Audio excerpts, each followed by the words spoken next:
Hello and welcome to the Echo Chamber podcast. My name is Tony Groves and today we're going to school. Martin, me and you are going to school. As always, I'm joined by my co-host and the man who said his kids call me his pod husband. What's that all about? Oh yeah, my kids have taken to calling him my pod husband. Isn't that awful? It's kind of touching, I think. I'm touching with a 10-foot barge pole. But much more importantly, I'm delighted to be joined in the Tortoise Shack by culture editor of the Irish Times and host of this new Irish Times politics podcast, is it? And Ireland's favourite centrist dad, Mr. Hugh Linehan. Explain to me, what is a centrist dad? I would say to you, the centrist dad is the guy that we all say, listen, no, I don't know what side he's actually on. And I think, actually, funny, it's great that you asked that question, because I would say I've always thought that I would put my values onto you because you're able to walk that line. I'd obviously, he was one of us. And they go, what do you mean by one of us? Have you seen him out on the front line? No, but he's definitely one of us. So. How do you know that? Must be something with the tone of voice. Is it all about tone of voice? Or is it just I have no principles at all? I think it's just... He said the latter before you came in. Yeah, well, but it is that argument, because there are people who would put on and say they are a centrist. But I actually find quite often in Ireland people say they're a centrist, which means you're for the status quo, which I happen to think the status quo is quite centre right. Yeah. Okay, sure. So I don't believe that's actually centrist, but I believe when I listen to your podcast, you do try to play it down the middle, albeit even if you've been in the face of people who I would say are being loose with the truth. You know, I have no idea who you're talking about, but or maybe I do. It's a very tricky kind of question, isn't it? You know, Jay Rosen, who's the American professor of media at NYU, he's a really interesting guy. And he is really critical of what he describes as a serious failing of the American media. And same thing could be said here, which is what he calls the view from nowhere. So that it's incumbent upon journalists to pretend that they have no opinions. And in fact, it goes so far as pretending that they don't even vote, and that their role is just to walk into a space, a completely neutral observer, and then to listen to what the world is telling them, you know, and that's all they do. Now, that's complete bullshit, you know. I mean, anybody who did Media Studies 101 knows that the minute you walk into a room and switch on a camera, switch on a tape recorder, or take out a notebook, you've actually changed the dynamic itself.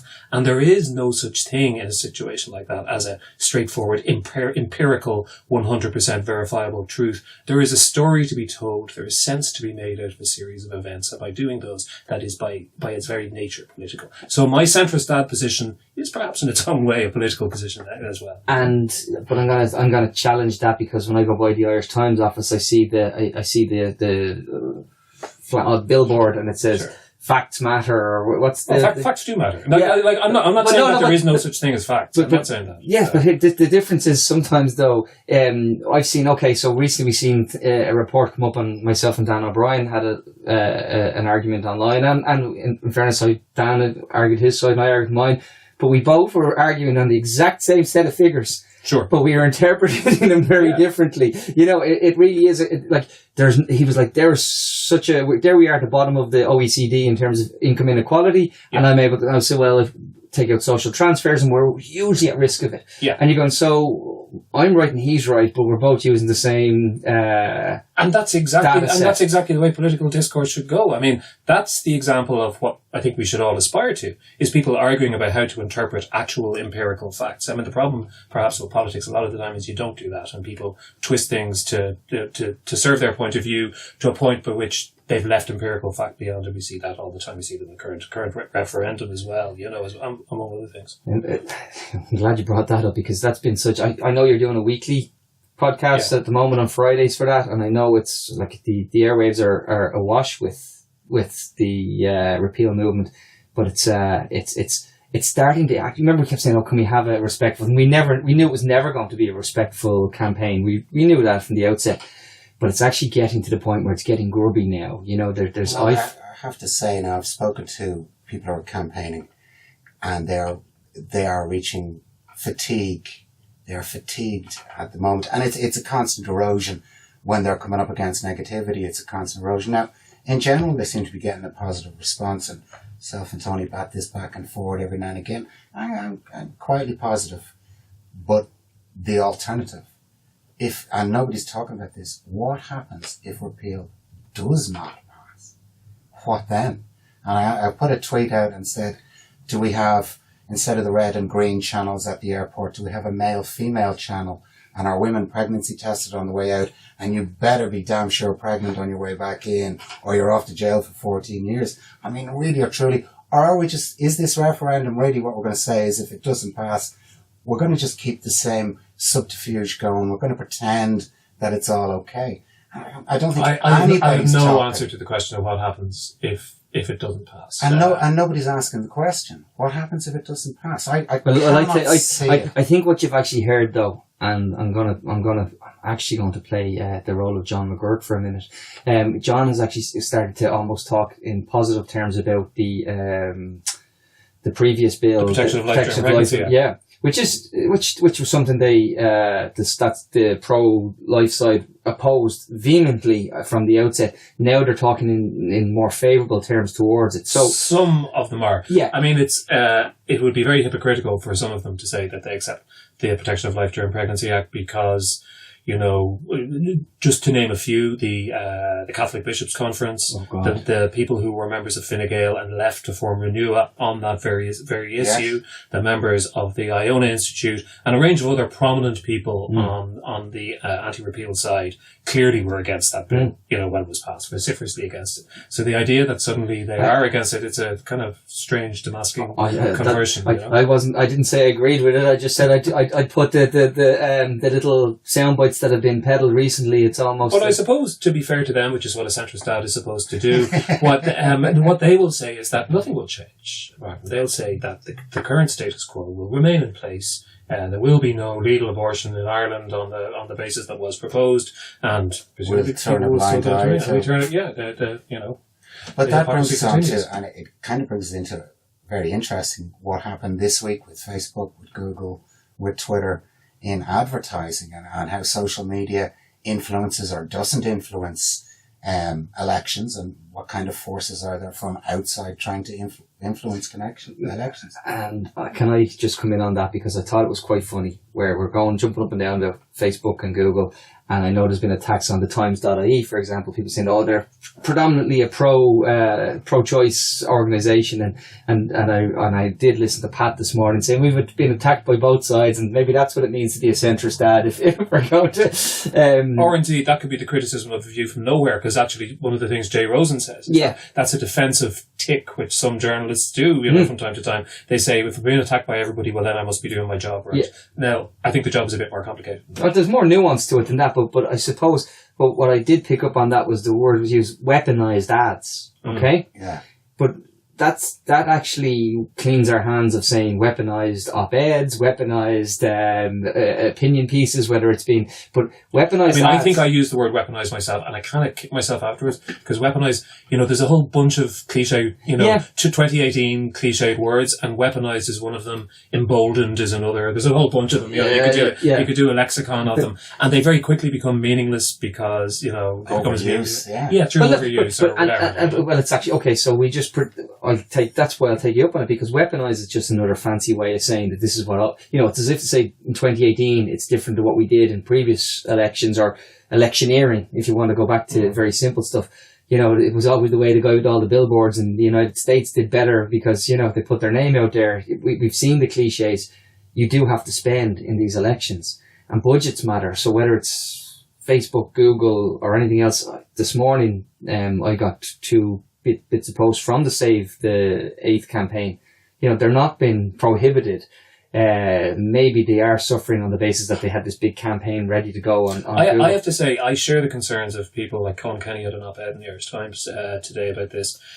I share the concerns about the idea that a megabooks global corporation can make a decision with just 2 weeks to go in an electoral contest of any sort in this sovereign country, which has a major impact. And I think Colin essentially was making the point that you really need to step back and step away from the impact it has on whatever side it is that you're supporting in this particular context, and think about what that really means. Think about the level of power and the level of unaccountability that means in terms of what Google are doing. The fact that the good things may come of this, because among other things, Google have proved that they can just shut down advertising. Yes. And, you know, to my mind, there was a very good reason for never allowing political purchased advertising on broadcast radio or television in this country, or indeed in many other countries. There was a serious logic behind that because there were so few of them, and those media were so powerful, those pipes were so narrow, and money could have such an effect. Exactly the same thing is true of Google and of Facebook. And for years these companies have said, oh, we can't do this, oh, it's not technically possible, oh, we're only a neutral platform, or we're only this, we're only that. It was all, frankly, bullshit. And now that bullshit is being revealed. And if you heard the podcast that we did this morning, Liz Carlin was saying that there is an opportunity here, actually. And people may find this hard to believe looking at the history of Irish legislative reform, but there is an opportunity for Ireland actually to step out in front of the rest of the world, because we're not alone in this. We've all been pretty hopeless in kind of coming to terms with this. There is a difference with online companies in that they can take your data. Buying a newspaper, it's an exchange of money. Nobody's looking at your data. But when you interact with social media, of course, absolutely, they're taking from you.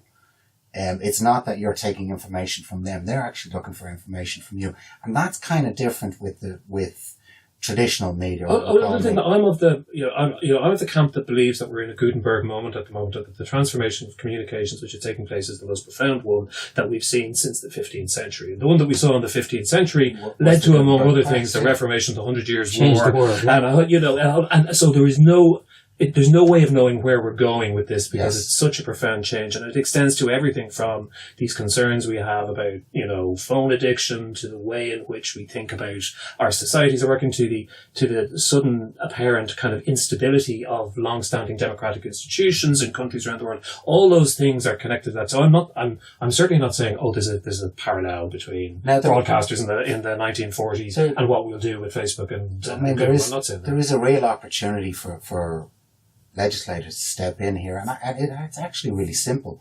Unless you declare where your funding is coming from and who you are, you don't get to advertise. Yeah, see, I'd go deeper than that. I'd say that Facebook and Google in particular, because the way in which the internet has developed in the last 10 years is that utopian dream of 1,000 flowers blooming and everybody having a podcast in their attic hasn't actually turned out to be the reality of the internet as experienced by most people. Too many gatekeepers. So we have these massive globalized companies which achieved scale incredibly fast, which dominated the area of the market which they went into, which have squeezed out all the competition, and which we've now got to the stage where essentially they're utilities, and they should be treated as utilities. And the underlying business model upon which they're based, both of them, is advertising. And that is quite a scary prospect because, as you say, because the nature of the advertising they perform is based upon extracting all this personal data from you, that raises all kinds of worrying questions, not just about our civil liberties and our privacy, but also you could look at it and you could say that actually they are geared in such a way, these machines are built in such a way as to prey on our worst fears and insecurities and to profit off them and to intensify them, and in so doing to undermine some pretty basic parts of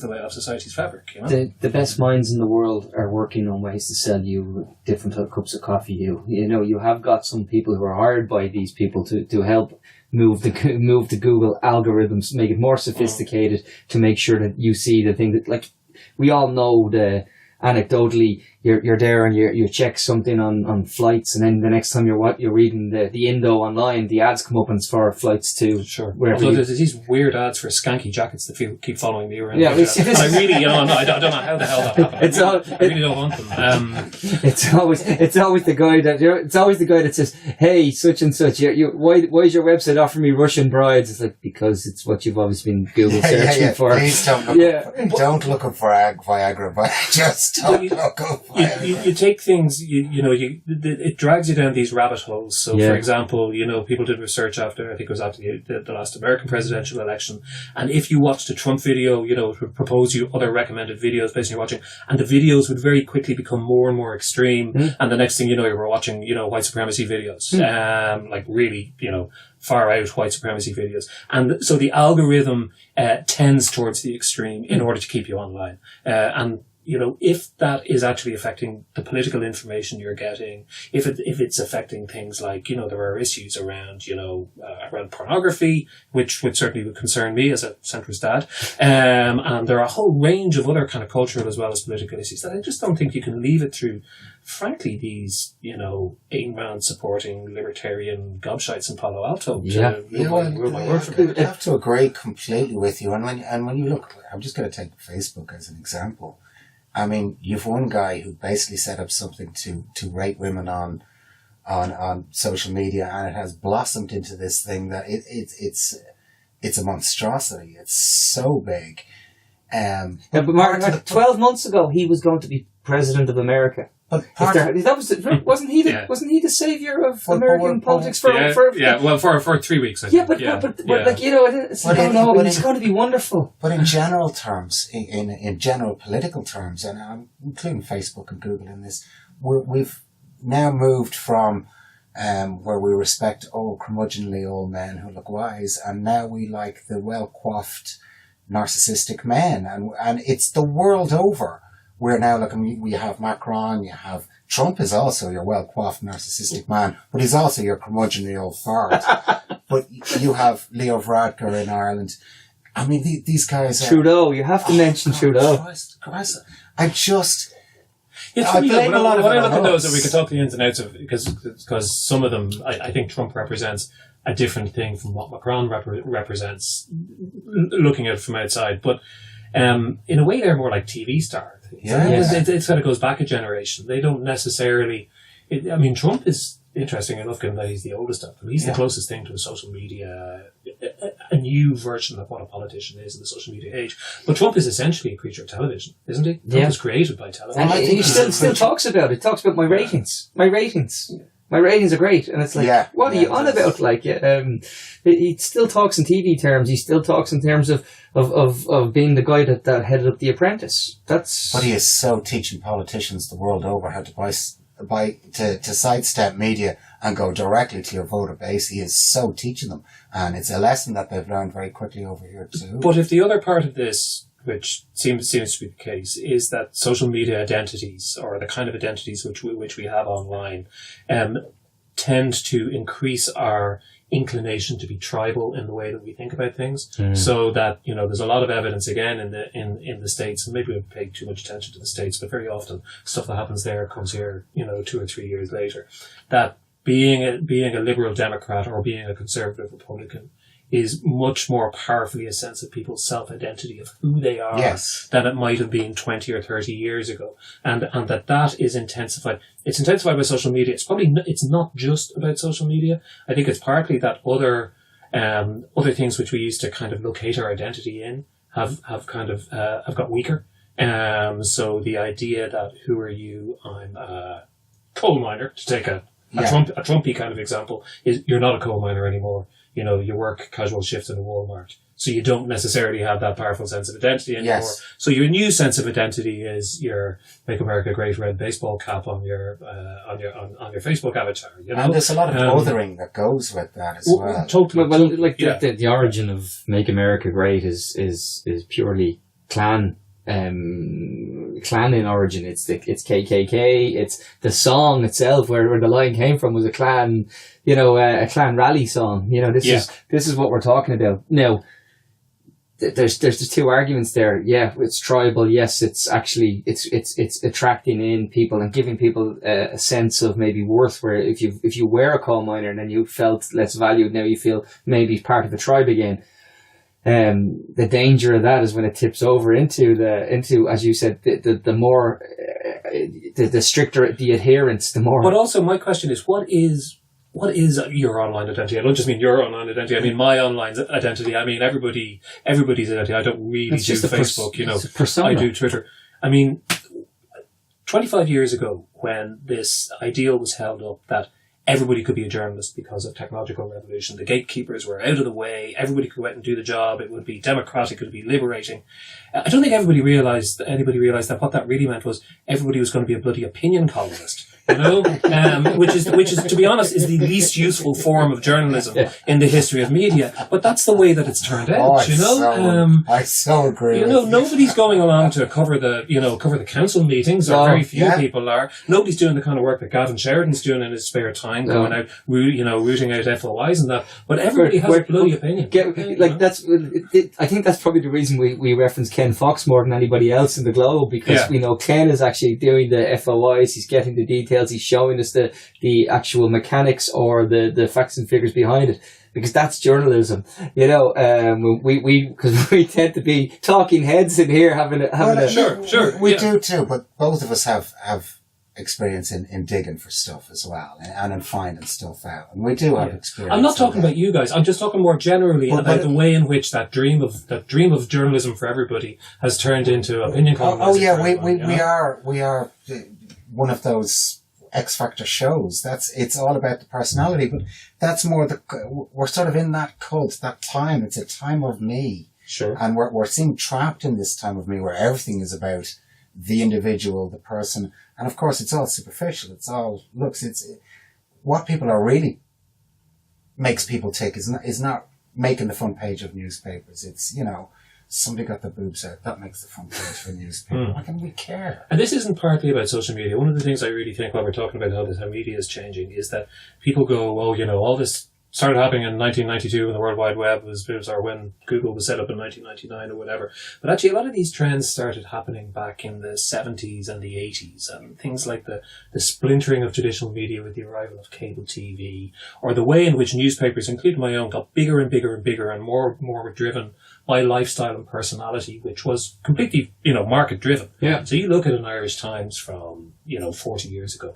It's like there's only about 12 pages of it. I know, I saw it. I looked at one recently. It said priced out of English, Tricabra. Yeah. Well, how did that work out for you? I did all right out of Cabra. But you get Saturday's Irish Times now, tomorrow's Irish Times, and there's 7 supplements. It's all colour. That was mostly driven by demand for advertising and the introduction of colour printing presses. It wasn't driven, let's be honest about it, purely by a desire on the part of journalists to bring, more and more wonderful stuff to you, even though that's the way that we sell it on the front of the can. So you had this huge kind of expansion just in the quantity of media, driven by technological change in the 70s and the 80s. And the same thing happened, across the world as the world got more prosperous. But then that was never going to last for too long. And now that's completely being turned upside down, So, but one of the things that happened at that point was, my dad was a journalist. When he was a journalist, the columns he wrote, very often his name wouldn't be on it. It would be by our correspondent, which is what it would say in a piece in 1961 or whatever it was. But now you have big colour bylines, with the jury, standing there, their arms folded, headshots. People have, for example, I know, some people have their smiley byline and their serious byline, but, God forbid you get it wrong and you'd have the smiley byline on the one about cervical screening or whatever it might be. And there's this cult of personality predates the internet. Yes, it does, in that sense, and we're all kind of victim to it. But there's also, and again, in the inner mechanics of actual journalism, there became a culture, and it goes back 30 years to when journalists started becoming using language like becoming embedded, and where you talk about and we can talk in the language of where it became, say, Gulf War I, when American troops and CNN reporters, correspondents walked side by side, and we got one version of events.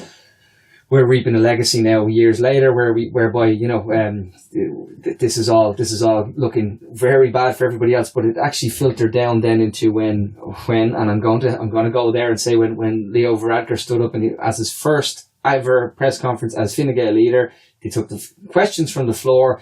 And he said, Kevin Doyle, and he said, "Hey, Kev, how are you?" And I just thought, we're at this. Well, we're at this. The corridors of power. People are very close. There are people. We're seeing people at book signings. With people who are in power. They're writing books and they're standing there with them.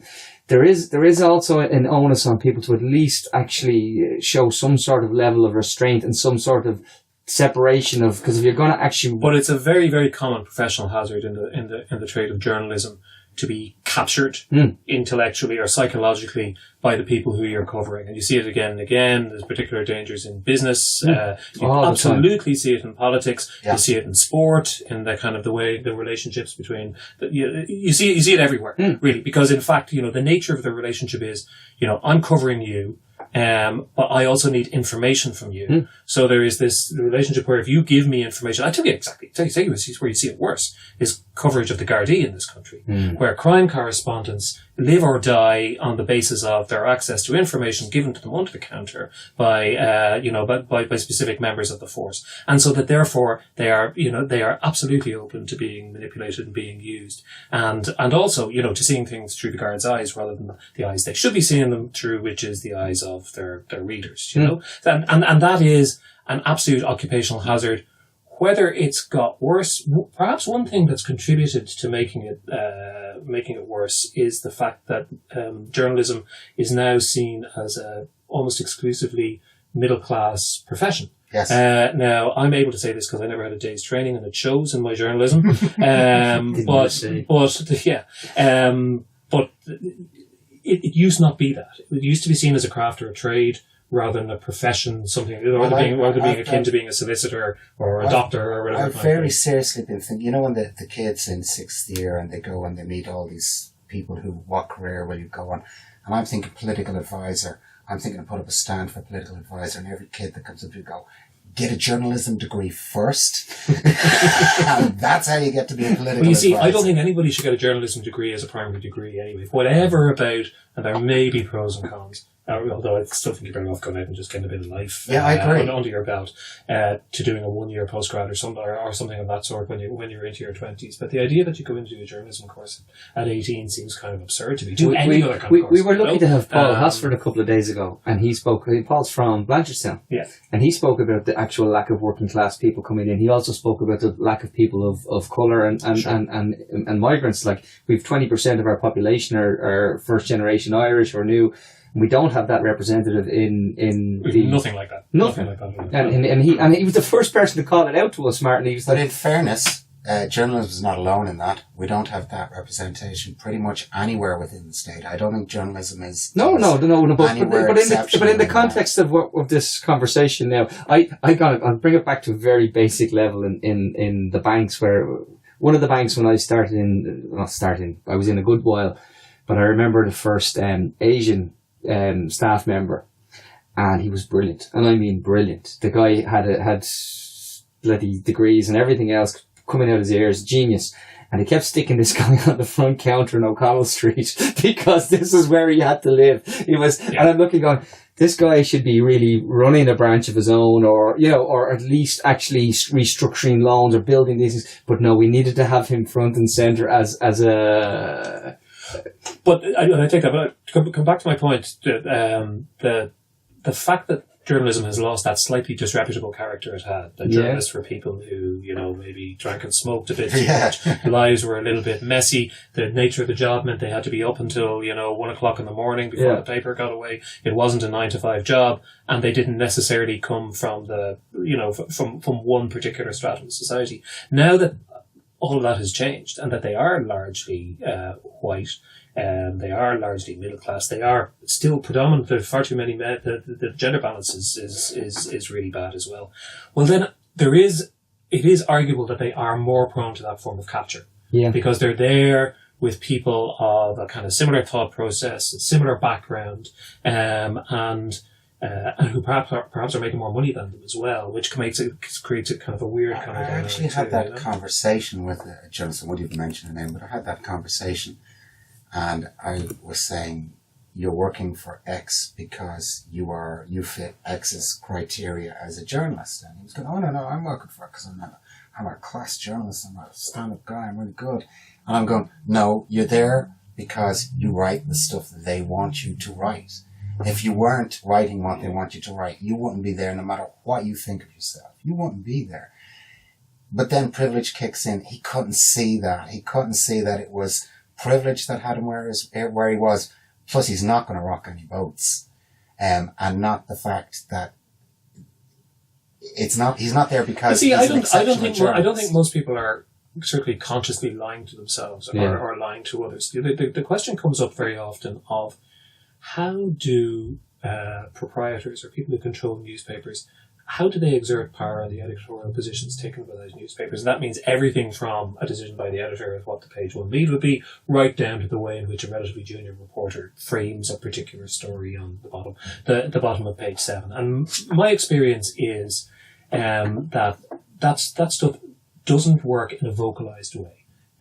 You get on in newspapers, and really the Irish Times is very, very far from being the worst of this. Irish Times is a very civilised place to work, but you get on in newspapers by understanding what your boss wants, not by your boss telling you. That's in every workplace now, and that works all the way up. So we know for a fact, and I know for a fact, and talk to people, that Rupert Murdoch doesn't come charging into the Times newsroom and says, you're doing this and you're doing that and you're doing that. What he does is he saunters into the room and he is surrounded by 200 people. The most important thing to every one of those 200 people is understanding what Rupert Murdoch wants and executing it as well as possible. And that in everywhere, that's the way media works. Well, also within media, and we've seen a huge change over the last 20, 30 years with media. There's less staff and far more freelance. Sure.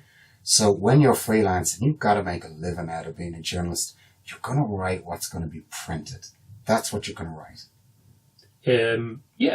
Yes. The other thing to bear in mind, though, with that is that you're only going to have stories if you have access. So a freelance journalist is even more prone to the dangers of becoming really absolutely a glorified, press release writer. And I see this as a fundamental problem within journalism. Martin, is that you've lost staff. Months ago, we spoke to Dill Wickersham and Wickersham Singh. Sorry, Dill. It's always a bit of a challenge. Yeah, and I know we look. Dill is lovely, but she explained about not even understanding the invisible editorial control, that she was almost self-censorship as well in her previous reincarnation. Incarnation. Yeah, in News Talk. Yeah. And we know what happened in News Talk. It's well publicised of how she fell out over the whole George Hook debacle and her show got cancelled. Now, that didn't require Dennis O'Brien to make a phone call from a desk in Malta. Absolutely not. It's just purely, as you said, that's people who know what's needed to keep the tone of an office of how it will actually be okay with editorial control. That's not actually in effect. Yes, is it a form of manipulation? Yeah, it is, but it's almost self learned behaviour. Yeah, and if you were a senior manager, as I have been in media organisations, you'd say with some truth that one of the things you need to do is keep some kind of coherence across whatever your brand is, whether it's News Talk or the Irish Times or whatever it might be. And I used to do some work for News Talk over the years, and also for Today FM as well. So I have some direct experience with this. I used to be the stand-in for Sam Smith when he had his Today FM Sunday show, and Sam was summarily defenestrated, supposedly because of bad ratings. Although it's pretty clear that wasn't the case. It was pretty clear exactly, why he was out the door. Sam recently did an interview with Eamon Dunphy. It's very good. Stand, which is well worth listening to. Okay, and that was absolutely disgraceful. No more than what was even more disgraceful in a way, the way in which Sam was, targeted in other ways too. And we've yet to see, the full story that has to play out. Yeah, that's going to be the most interesting Irish media story, I'd suggest, in the history of Irish media. But you take something like the ridiculous Irish Times ban, which still applies on Communicorp, and I'm probably one of the Irish Times people who has suffered more than most, because again, I used to sit in for Matt sometimes on the last word and do various other things, but really it's no great skin off my nose. My children didn't starve last Christmas because of the Irish Times Communicorp ban, but it is an outrageous act. It is an absolutely outrageous act. And the fact that the company, which is owned by the man who has, in my view, close to a controlling stake in the biggest newspapers in the country, should then prevent the main other independent editorial voice in the country from appearing on those radio stations. It is the stuff of crony capitalism of the worst kind. If we saw Trump doing it, doing it. We would go mad. If you read about it happening in Turkmenistan, things aren't very good there. And I don't know if you heard, I can't remember which article it was, but anyway, there was a really good Irish Times piece, and they had to get someone in from the Examiner to talk to someone in the news, talk about the Irish Times piece. And I'm just I have huge sympathy, because I know quite a few of them, huge sympathy for the actual production teams and the people who are working on the programs, because it is, this is a small bloody country, and it makes their jobs, an awful lot more difficult. It really isn't much skin off our nose one way or the other. It was an absolutely absurd action, and the question is, and we'll never know the answer to this question, what was the process of decision-making that led to that overnight decision? Which, I'm not sure if you remember it, but it was a total flip on a coin. We'd had this fight over Fintan O'Toole's column about George Hook. Communicorp had demanded a right to reply. Communicorp got the right to reply. They still had a right to complain to the Press Council, which I think they ultimately did. But there was complete silence for 3 weeks. And then they landed a letter on our editor's desk demanding that we apologise and retract within 24 hours, or they would consider their relationship with the Irish Times. Now, first of all, they have no bloody relationship with the Irish Times. They have, gobshites like me tipping up from time to time to come in and talk about whatever it is Sean Moncrief or Matt Cooper wants to talk about or anything. Yeah. There is no relationship there. It's like, it's the slightly mad girlfriend or boyfriend. I'm ending my relationship. You go, what relationship? You may laugh, but she still has your old UCB hoodie. So, that is just, and everything that's going on around that whole area is just, it comes back to what you were saying. Really, if you take it down to its essence, we're into the cult of personality. It's the cult of personality that's driving that decision, and not necessarily an editorial decision or even a monetary decision that's driving it. Not. But that brings us, and I'm going to bring us along a little to where we're, because I can't let this day go without mentioning where we are right now with the cervical smear scandal. I can't. I'm listening today, and I should be angry, and I should be effing and blinded at me, and I'm just so disappointed, and I'm so frustrated that 21 years on from Bridget McCullough, here we are again, right back where we are. Nobody's going to be accountable. Everybody's going to walk away with a pension. And those who suffered most will continue to suffer most. Well, I'm going to put this in some context for listeners. I spoke to Martin earlier today, and you were very upset as someone who's gone through a chemo and multiple operations and things like that. I heard that woman today on News Talk, and I listened to her, and she was talking about her small children, and she had a 3-year-old, and she was talking about that her small child would not remember her. Now, I know when I first got the diagnosis, and it was an awful diagnosis, and I felt the exact same way. And I know how that tears on your heart. I know the burden that is on you. And then to have to fight a state who are going I should be angry, but I'm not. I'm just really disappointed that we can't move on past this in our politics, that this is a continuation of all the firefighting and scandals that we do, and we can never grow up as a country and do politics properly. I just think it's disgraceful. I couldn't really disagree with any of that, but I suppose one of the things I wonder is, the way you phrase that there is a way it often gets phrased in this country, much more so than in other English-speaking countries that I know of anyway. You say, we can't do this, we can't do that. Yeah. And you often see this in opinion columns from left and right and centre, where people talk about we this and we that. And, I'm reminded of the very ancient old joke about the Lone Ranger and Tonto riding through Death Valley, and suddenly the Comanche in their hundreds appear on both sides and come hollering down the hill towards them, firing their rifles, and the Lone Ranger turns around to Tonto and says, "This looks like the end for both of his old partner." And Tonto says, "Who are you calling partner?" Paleface.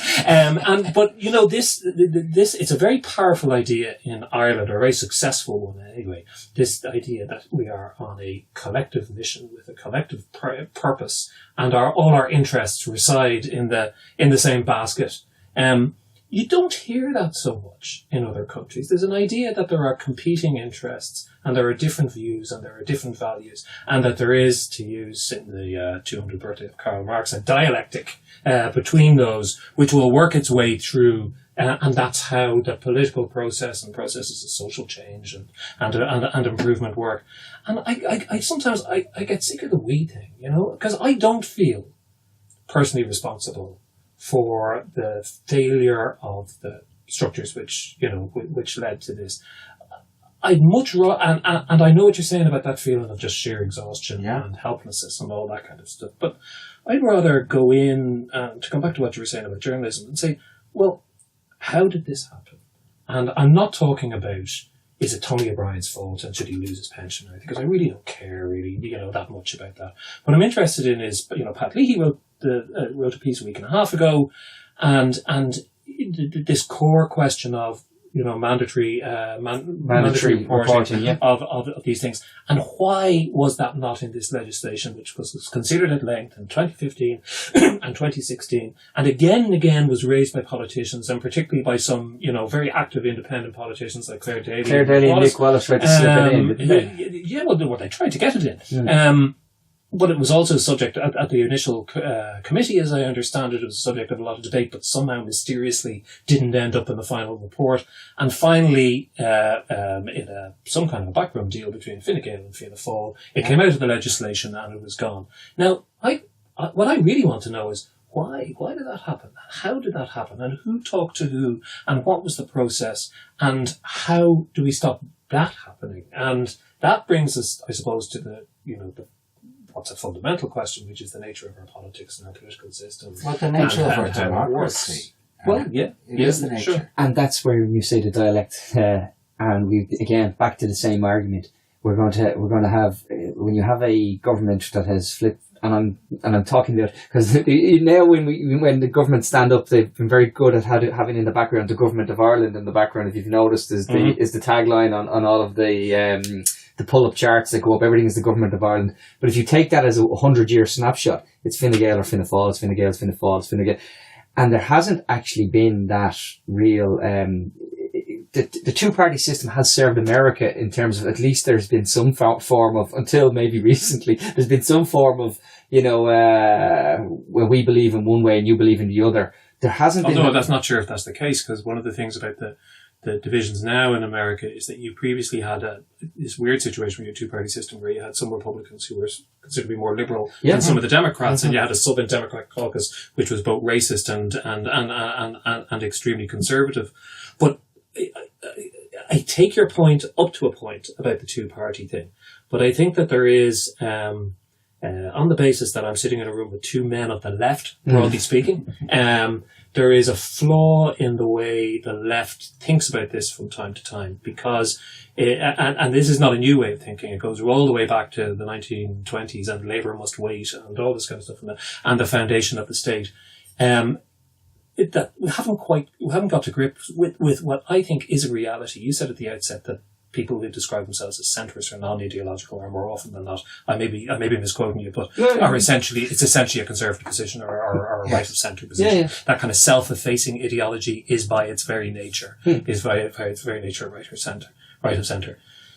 The polls, the elections, the decisions of the Irish people show, as far as I can see, that does reflect the conservative with a small c, centre to centre right, general trust of belief of the Irish people. It's not just the fact that Fine Gael and Fianna Fáil between them command 60% of the vote now, which I know is less than they used to. But it's also that Dáil is full of Matty McGraths and Shane Rosses and all kinds of people. And in fact, if you ask me, I don't think all the Sinn Féin voters in places like Donegal and Cavan Monaghan are looking forward to an era of class struggle anytime soon. Yeah. So that is a reality.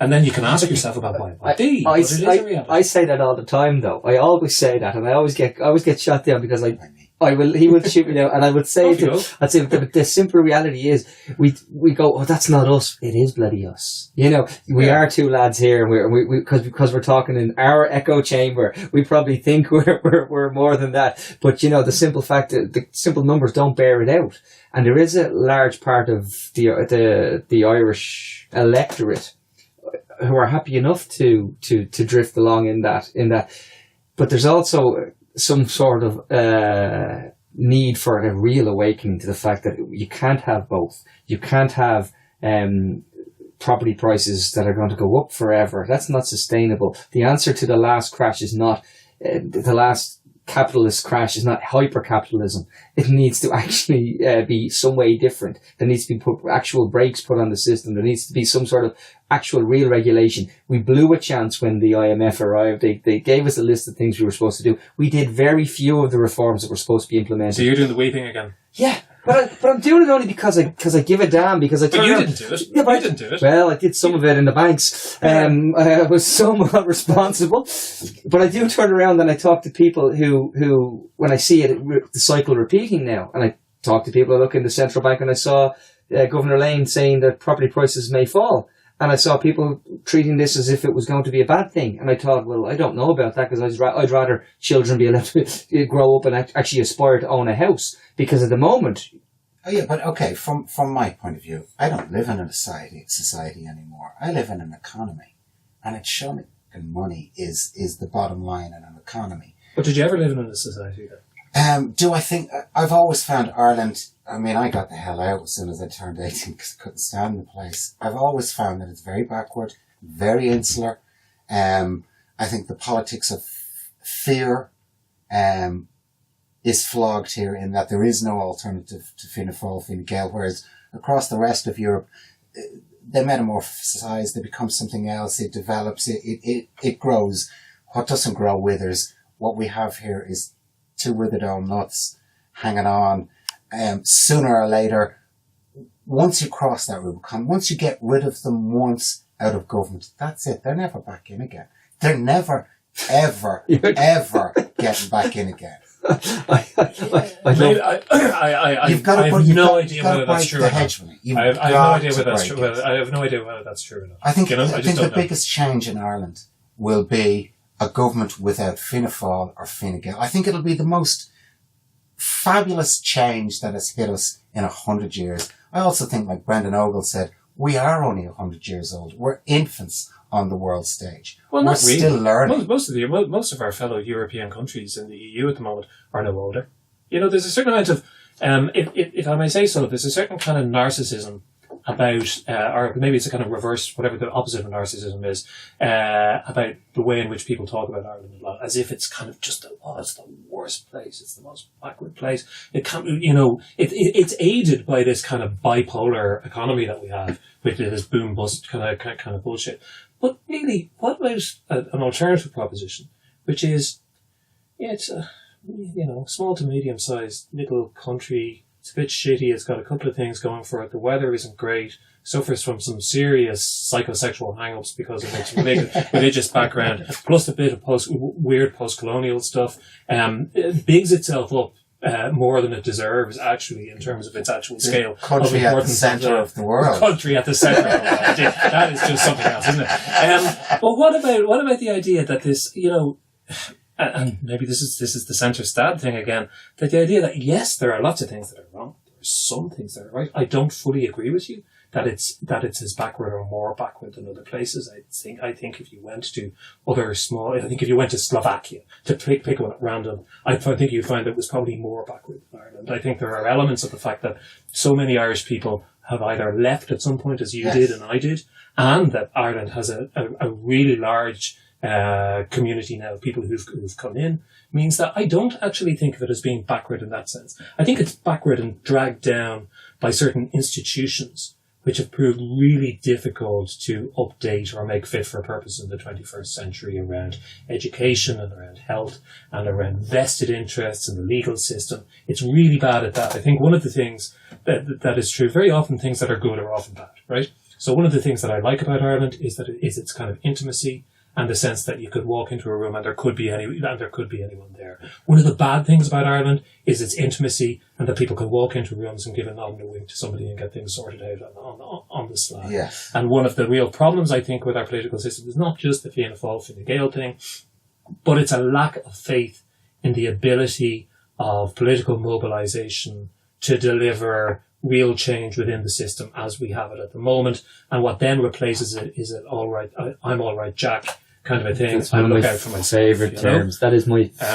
and so it's, once I can look after myself, and sure, why wouldn't I do it? because everybody else is doing it too. And that's a really poisonous way. But if you, and we are caught up in this, and it's not just Ireland, it's European neoliberal ideology that we're actually caught up in the moment. If you extend that out, if you want to be purely neoliberal and say, well, I pay my taxes, I expect X, Y, and Z, as part of that, I don't expect to step over homeless people. So why do we stop if you're going to go full neoliberal, like just throw yourself in there and go there and say, well, I expect my children not to see homeless people on the streets as well. So you have two choices. You either kill them or you house them. I don't think I'd suggest we go full neoliberal, although I'm kind of fascinated. One of the things about the political landscape that we're describing here at the moment, one of the things that makes it unusual, and it's always good to home in on those to figure out why they are, is that there are very few avowedly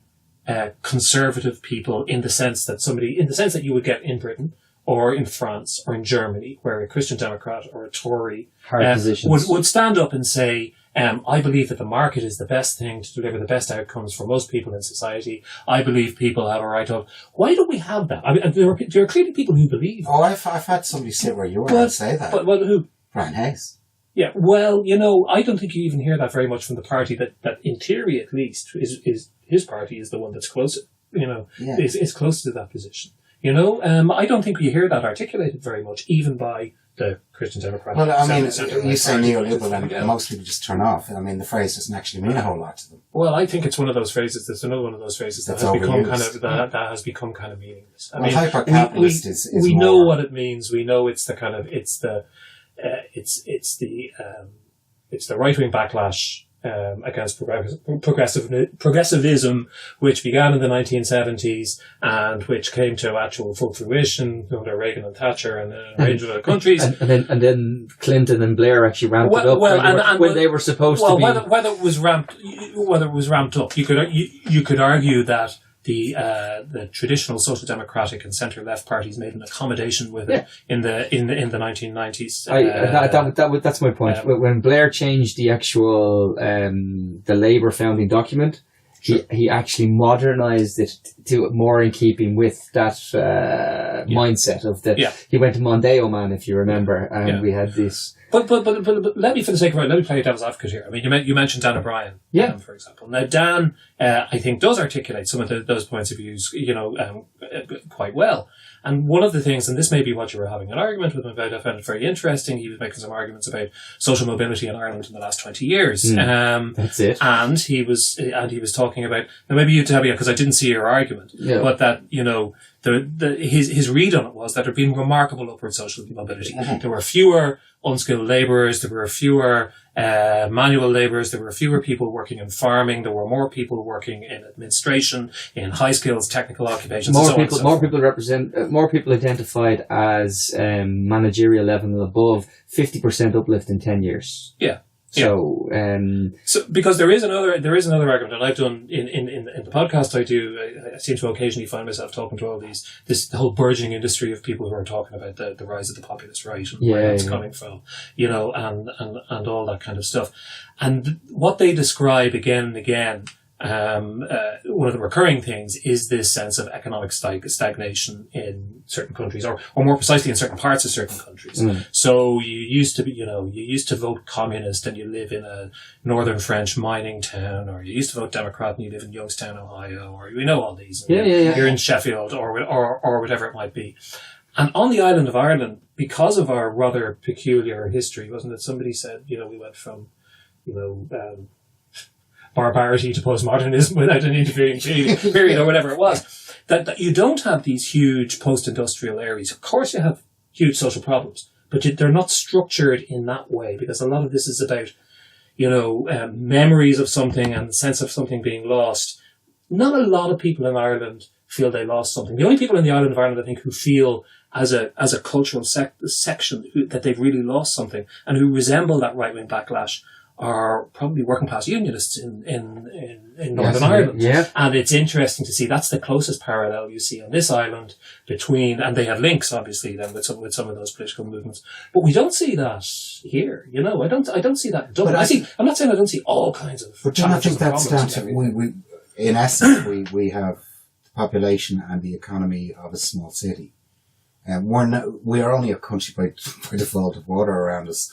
I mean, we have a tiny economy. But you could be a country when you're really small. I mean, nobody's saying Estonia isn't a country. Our smallness, I mean, as you said, you could walk into a room and you will know somebody. I mean, it's very hard to get separation in this country. You'll find somebody somewhere that bloody well knows you. Sure. So that there is that sense of community that's built into us.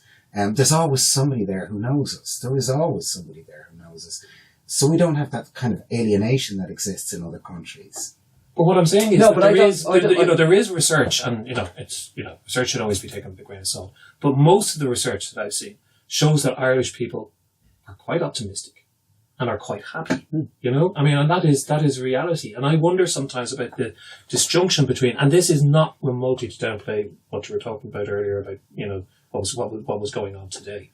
But there is a sense among a lot of people, and you see it with returning immigrants and stuff as well. People want to come back here to raise their families, all that kind of stuff. Even with all the shite that goes on, there is actually quite a sense of emotional attachment and a sense that Ireland is not a bad place among Irish people. And you think, if you're going to do my centrist dad thing, I need to weigh that in the balance alongside these other things. Well, I kind of agree with you. I mean, there are far worse places than Ireland. There are far worse, but we have the potential to be so much better. And that's where the loss is. The loss is that we are that small country. We can move fast. We can improve on things that structurally other countries might take 1,000 years to do. We can do quickly. 2 points, Martin. One, the populist wave. Okay, we don't have it. Right, people. It gets thrown around. It's used as a smear and a slur, and we don't have it. Okay, there's no even populist left movement. Even though that's the paradox. Yeah, I'm never quite sure about that populist left analysis because I don't see Podemos and Syriza, for example, are going to thrown out as being analogous in terms of the dynamic and the way that they work. But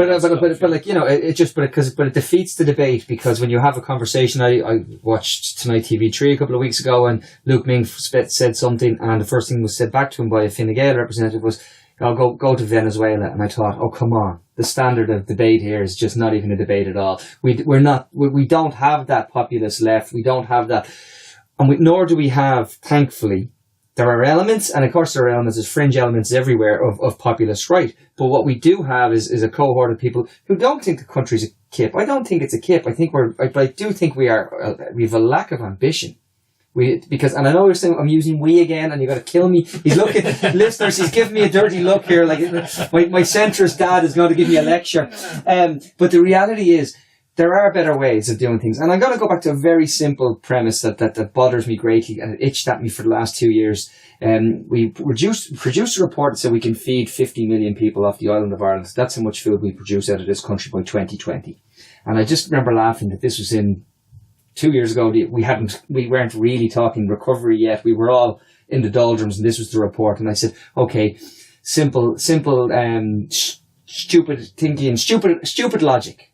Why can't we just give everybody a calorific intake for the day and say there's a guaranteed calorific intake for 4 million people so we'll only produce enough food for 46 million people. And I got told by proper economists and proper people, that's a stupid idea, you can't do that. And I went, well, maybe stupid ideas need to be tried. Something needs to be tried that actually gives people one less worry, one less concern, one less problem. Same when it comes to housing. We've had Orla Hegarty, we've had Lorcan Sir, we've had Mel Reynolds, we've had all these people, and now their voices are much more amplified. But 9 months ago when they were talking to the Department of Housing, they were told, go away. We're rebuilding Ireland is the answer. And we know rebuilding Ireland isn't working. So there are actual solutions. Yeah, I mean, I think that there's a lot in that. I'm not going to get into the free calories for people. I could do with fewer calories, to be honest with you. But I think there is a sense, and I don't think this is absolutely peculiar to Ireland, but I definitely think we have it, that our institutions have either atrophied or they're just not fit for the complexities which we face now. But changing them, like really profoundly changing them, is such a massive challenge. I mean, really, we have a form of representative democracy which is really based on the idea that you elected a man, always a man. And it took him 2 days to get up to the big smoking horse. And so he was a man and he went up and he did that. Now, in theory, you could replace all that with us just all making these decisions by smartphone right now. But whether that would be a good idea there's a huge suspicion in most European countries of plebiscitary or direct democracy because of what it has led to in the past, So there are all kinds of problems within that. But you mentioned housing, and it's always seemed to me that the original sin, the main corrupting influence in Irish society, the thing that has stopped things being better than they could be, is property ownership. And that doesn't mean that I think that the state should own all property or anything of that sort. But it's clearly running through from certainly at its most obvious from the men in mohair suits in Fianna Fáil in the 60s. The modern era, really, the last half a century, the second half a century of the history of the state has been bedeviled by political corruption, by economic, instability and incoherence, and all around property, and that's happening again. And today we see the development of future REITs coming in, the huge residential funds that are going to be the professional landlord class, which will be managed funds. They build in Germany, and they build a lot in Germany. Sure. And they don't have these problems. Sure, I agree. Okay, I agree. So why do we have the problems here? And it's a problem that it transcends building. We had it in banking. We've had it in other places too. We don't do accountability. And I know this is a theme that's running all day. It's a theme I've been going on with forever. We don't do accountability. It takes somebody on the edge of a precipice with a knife in their back before they will actually step and say, mea culpa. They just, and even when they do say mea culpa, they get away with it. Yeah. I mean, you walk away. Mea culpa, my bad, sorry guys, let's continue on. And that's what gives you 21 years later after Bridget McCall, that's what gives you the cervical smear test. Nobody fell on a sword. No minister was put out of office over Bridget McCall. So now we can repeat the mistake. And again, we're sending out all the same messages. I was unaware, blah, blah. I don't care whether you're unaware. Sure. It's your job to know. If you don't know, you're not doing your job. I've managed people. Tony's managed people. The buck stops with me. Whether I know or I don't know, if it goes wrong on my shift, I'm responsible. And we don't have that in politics. Well, we're around the corner from Fintan O'Toole's house here, so I'm going to rob a couple of his ideas very quickly here. One is he talks a lot about impunity as being a huge problem in Ireland, which it is, the fact that there are no consequences for bad behaviour. Very little or none. We've seen that again in tribunals and everything else too. The other one is a great phrase, cockspiracy, which is a very Irish notion of something which wasn't quite a conspiracy, but was something more than just a dreadful cock-up. It was a cock-up from which people profited and from which people benefited. But you can't actually blame somebody for it. And that, I think, having said that, I don't particularly believe in Irish exceptionalism. I think we're particularly good at the cockspiracy on the range. Well, we kind I use the we there myself. Yeah. We kind of discussed it only a couple of days ago, and we were discussing it, and somebody was saying to us that, most conspiracy is just down to stupidity. And I said, yeah, but there's a different element. There are people who know that most conspiracy is down to stupidity, and then they exploit it. Yes. Yeah, sure. I think that's absolutely true. And, cui bono, who benefits is always a very good question. Yes, follow money. Yeah.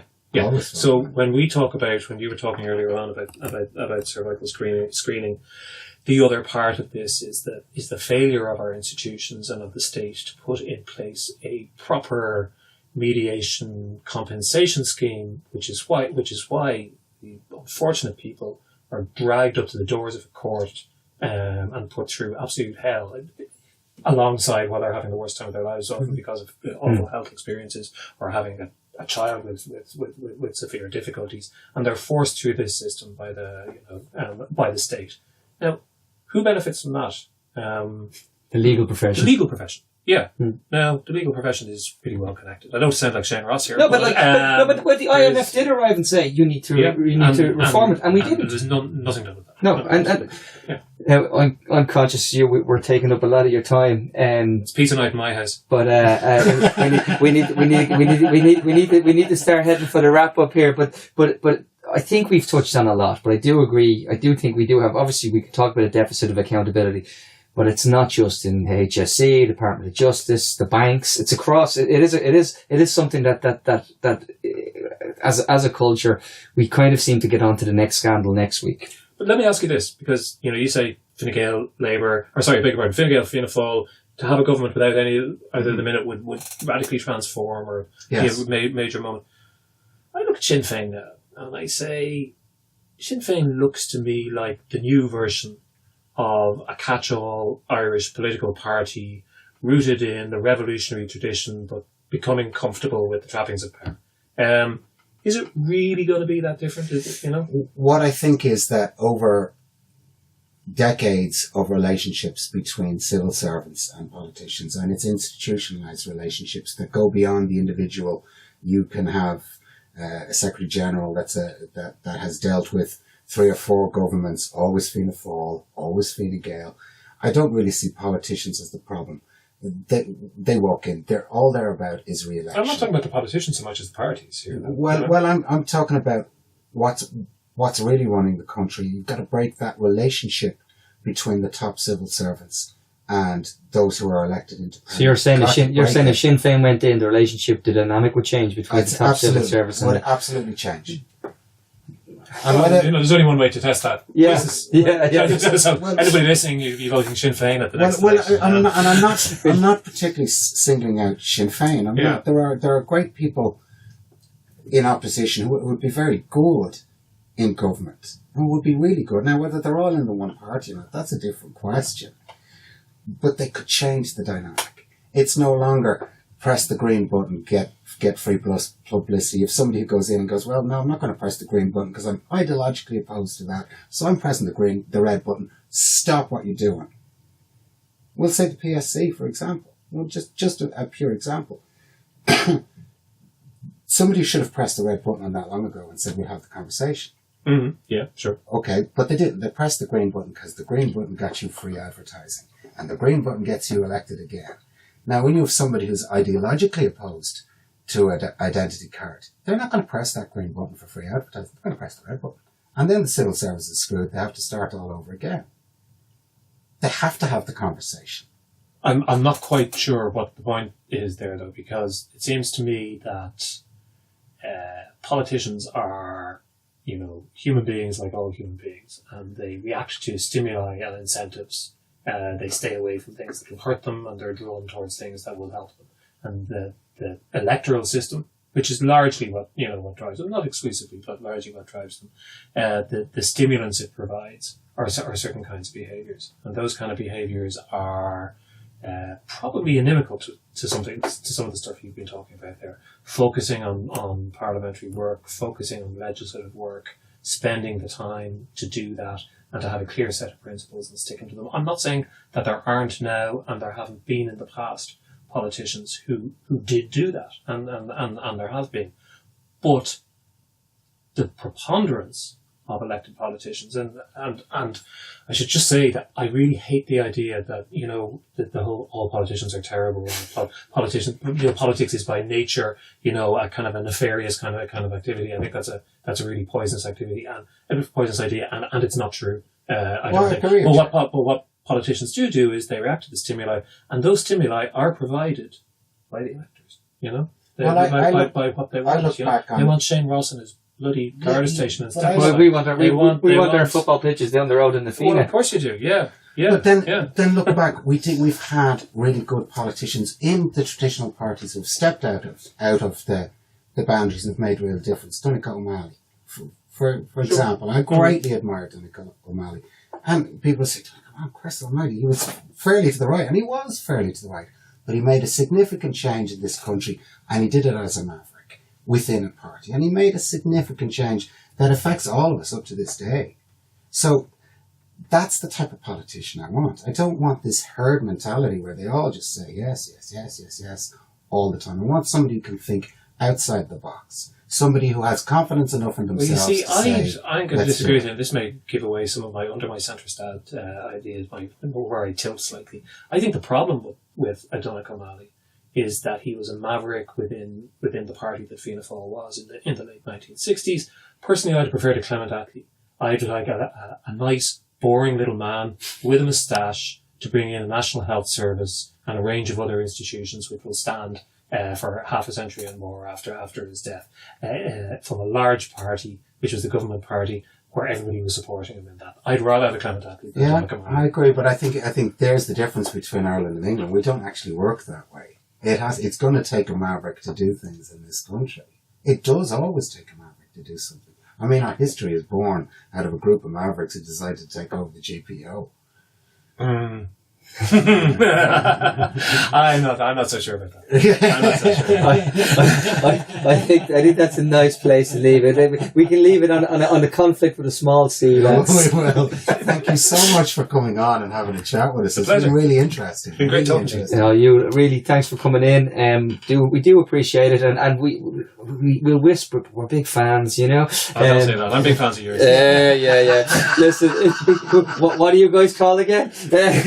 I forget. Thanks for listening, folks. Do hit subscribe. Do leave us a review. Tell your friends. Listen, it's all down to you guys. You share our news. Thanks a lot. Bye bye.